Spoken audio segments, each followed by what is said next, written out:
सबसे पहले खबर आपको दें कि स्पीकर अयाज सादिक ने तहरीक इंसाफ के गिरफ्तार अरकान असेंबली को फौरी रिहा करने का हुक्म दे दिया।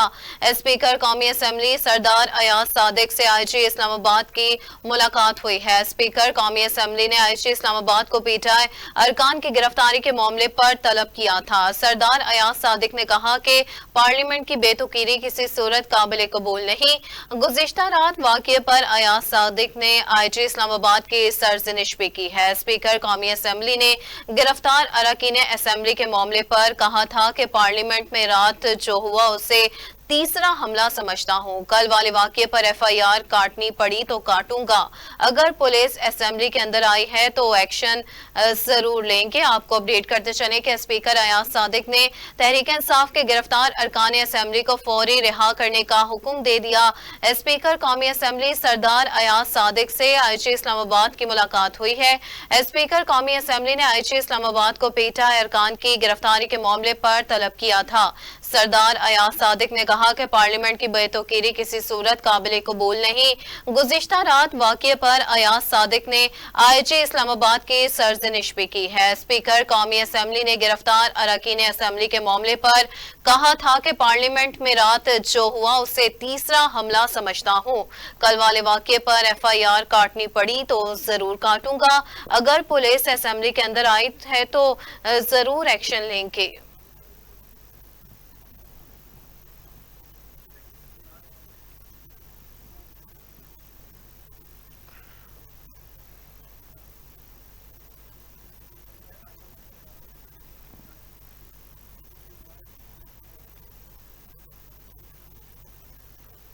वज़ीर दिफा ख्वाजा आसिफ ने कौमी असेंबली में इजहार ख्याल करते हुए कहा कि कल का अमल परसों का रिएक्शन था। पाकिस्तान के वजूद को परसों चैलेंज किया गया, पाकिस्तान के फेडरेशन को चैलेंज किया गया, उसके बाद आप क्या तवक्को रखते हैं। ख्वाजा आसिफ ने कहा कि ये जब भी बात करते हैं तो कहते हैं कि फौज से बात करनी है, ये सियासी डीएनए का मसला है। जब फौज ने आपको लॉन्च किया हो तो आप बार बार उनके पास जाते हैं।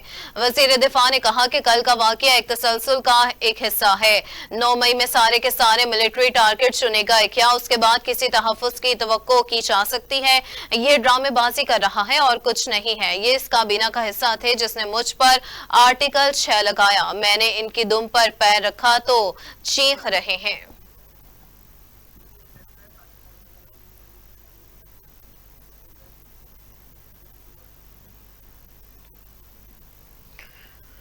दूसरी जानिब अपोजिशन इत्तेहाद के सरबराह महमूद खान अचकजई ने कहा कि कल जिस अंदाज से पार्लियामेंट और आइन की बेइज्जती की गई वो इंतहाई दुख की बात है। आप समेत सब ने बार बार आइन का हलफ लिया। ये पीपल्स पार्टी और मुस्लिम लीग नून का इम्तिहान है। जब लड़ाई गर्म होगी देखते हैं कौन कुर्बानी देगा। कौमी असेंबली में इजहार ख्याल करते हुए महमूद खान अचकजई ने कहा कि बेनजीर और नवाज शरीफ ने हमेशा जमहूरियत की बात की। पीपल्स पार्टी और मुस्लिम लीग नून ने पार्लियामेंट की बालादस्ती के लिए मुआहिदा किया। आज जो कुछ हो रहा है उसकी जिम्मेदारी पार्लियामेंट में बैठे तमाम अफराद पर आयद होती है।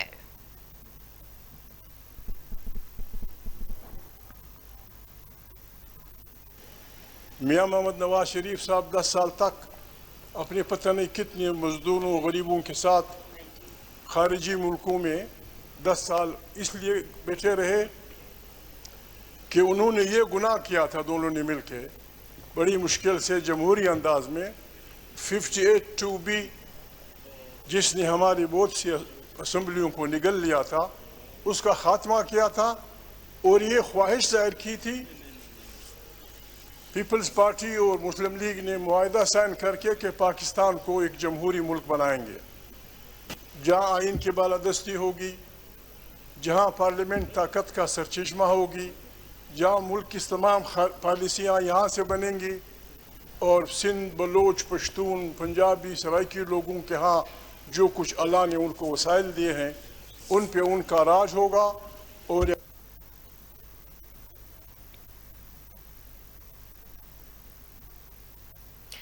पीटीआई रहनुमा अली मोहम्मद खान ने कहा कि पार्लियामेंट के मुंह पर जो धब्बा कल रात को लगाया है वो 9 मई से भी बड़ा है। ये हमला स्पीकर और वजीर आजम शहबाज शरीफ पर है। कौमी असेंबली में सारे ख्याल करते हुए उन्होंने कहा कि अरकान आज पार्लियामेंट हाउस में बड़ी मुश्किल से पहुंचे। रात को जो हुआ वो आप सबके सामने है। जमहूरियत में गिरफ्तारी की कोई बड़ी बात नहीं। बानी पीटीआई 4 गोलियां खाकर भी जेल में है। मेरा मुकदमा सियासत का नहीं बल्कि पार्लियामेंट का मुकदमा है। कल रात को जो हुआ पार्लियामेंट हाउस में अरकान का पनाह लेना पड़ी। ऐवान में निकाब पोश आए पार्लियामेंट की मस्जिद से अरकान को गिरफ्तार किया। पकड़ दकड़ 4 जेलें देखी, डेथ सेल देखे। अडयाला का डेथ सेल देखा जहां मुमताज कादरी साहब को रखा गया। पेशावर का डेथ सेल देखा जहां सूफी मोहम्मद साहब को एक जमाने में रखा गया था। लेकिन होता है सियासत में, बर्दाश्त करना पड़ता है अपने मुल्क के लिए, अपने कॉज के लिए। पीपल्स पार्टी के दोस्त बैठे, आपने तो लीडर की कुर्बानी दी है, आपके भी लीडर को जो है गिरफ्तार किया गया, आप भी तकलीफ से गुजरे। लेकिन कल रात आज मेरा मुकदमा जमहूरियत का है। जनाब स्पीकर साहब, इमरान खान साहब जेल में है, 4 गोलियां खा के आपका भाई है, नजरियाती इख्तिलाफ है, लेकिन इस मुल्क का साबिक वज़ीर आज़म है। मैंने शहबाज शरीफ साहब से जब यहां तशरीफ फरमा थे 2 महीने पहले, यही बात मैंने की थी कि शहबाज साहब, आपका और खान साहब का नजरियाती इख्तिलाफ। सुन्नी इत्तेहाद काउंसिल के सरबराह साहबजादा हामिद रजा ने कहा कि कल रात में अपने साथियों के लिए यहाँ पर आया था। आज हम यहाँ पर अपना आईनी किरदार अदा करने आए हैं। रात को 3:16 पर निकाब पोश लोग पार्लियामेंट में दाखिल हुए। हम मुख्तलिफ कमरों में बैठे हुए थे। जब निकाब पोश दाखिल हुए तो कमरों की लाइटें बंद कर दी गई। आमिर डोकर, जैन कुरैशी, शेख वकास अकरम और नसीम शाह को गिरफ्तार कर लिया गया। हामिद रजा ने कहा कि अहमद चट्ठा और अवैस झक्कड़ का पता नहीं कहां पर हैं। ऐवान की कार्रवाई के बाद सार्जेंट 8 आर्म्स को कहीं मुझे गिरफ्तार करें। अगर कहीं पर भी मेरे खिलाफ FIR है तो मुझे वहां पेश करें। FIR में सिर्फ 4 लोग नामजद थे। लोगों को गर्दन से पकड़कर गिरफ्तार किया गया। उन्होंने मजीद कहा कि मोबाइल टॉर्च के जरिए अरकान को ढूंढा गया और गिरफ्तार किया गया। गौहर खान को कॉलर से पकड़कर गाड़ी में बिठाया गया। टीमें बनती हैं, वो ग्राउंड फ्लोर से लेके to my knowledge 4th floor तक एक एक कमरा चेक किया जाता है। जनाब स्पीकर, यहां से हमारे चीफ व्हिप आमिर डोगर साहब को गिरफ्तार किया जाता है। मखदूम जैन हुसैन कुरैशी साहब को गिरफ्तार किया जाता है। उसके बाद शेख वकास अकरम को गिरफ्तार किया जाता है। नसीम शाह साहब को गिरफ्तार किया जाता है जो तहज्जुद की नमाज पढ़ रहे थे। जनाब स्पीकर,